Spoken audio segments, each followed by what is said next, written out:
ஆண்டவர் உங்களுக்கு என்று ஒரு வேலையை வைத்திருக்கிறார். பிறக்கிறதுக்கு ஒரு தேதி, பேர் வைக்கிறதுக்கு ஒரு தேதி, பிரதிஷ்டை பண்ணுவதற்கு ஒரு தேதி, ஸ்கூலில் சேர்க்கறதுக்கு ஒரு தேதி, 10th ஒரு தேதி, 12th ஒரு தேதி, டிகிரிக்கு ஒரு தேதி, இப்போ பீச்சுக்கு ஒரு தேதி, வேலை பார்க்கறதுக்கு ஒரு தேதி, கல்யாணம் பண்ணுறதுக்கு ஒரு தேதி, ரிட்டையர்டுக்கு ஒரு தேதி, வீடு கட்டுறதுக்கு ஒரு தேதின்னு ஒவ்வொரு தேதியை குறித்து வச்ச தெய்வம் உன்னை ஆசீர்வதிப்பதற்கு ஒரு தேதியை வச்சிருக்கா. கைகளை தட்டி அதுவரை எங்க இருக்கணுமா? அவருடைய பலத்த கரத்துக்குள் அடங்கி இருக்கணும்.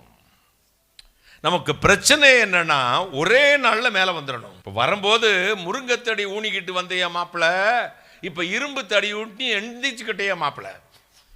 வரும்போது எந்த முருங்கை குச்சியை ஊனிக்கிட்டு வந்தானா, முருங்கை குச்சி உடஞ்சி போயிரும்ல. வரும்போது பார்த்தீங்கன்னா சாதுவாக இருப்பாங்க. இந்த இவன் இங்கே இருக்கவெல்லாம் பார்த்தீங்கன்னா இவங்களுக்கும் மிஞ்சுமா, நம்மளை அன்றி இயேசுநாதருக்கு மரியாதை கொடுக்குறாங்களோ எனக்கு கொடுத்துருவாங்க.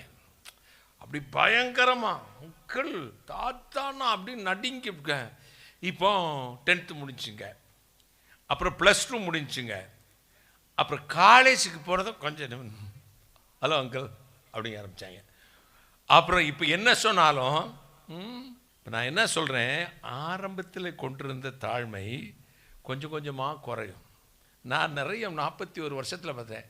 ஹலோ அண்ணே, தோத்துறண்ணே, தோத்துற அங்கிள், நீங்கள் தான் அங்கிள் எனக்கு உயிர், இயேசுநாதரை விட அப்பா அம்மாவோட நீங்கள் தான் அங்கிள், நீங்கள் சொல்கிறது தான் செய்வேன்ப்பா.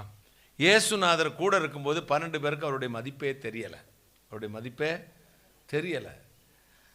நாங்கள் சின்ன வயதில் என் பேரண்ட்ஸுக்கு என்ன ரெஸ்பெக்ட் கொடுத்தோமோ, என்னை நம்பி என்னை டிபெண்ட் பண்ணி என்னுடைய சாப்பாட்டை சாப்பிட்டு என்னிலிருந்து கையில் செலவு வாங்கி செலவழித்து என்னுடைய பராமரிப்பில் இருந்த பொழுது அதை விட 10 மடங்கு அதிகம் கொடுத்தேன். கைகை தட்டுங்களேன், ஒரு அல்லேலூயா சொல்லுங்களேன்.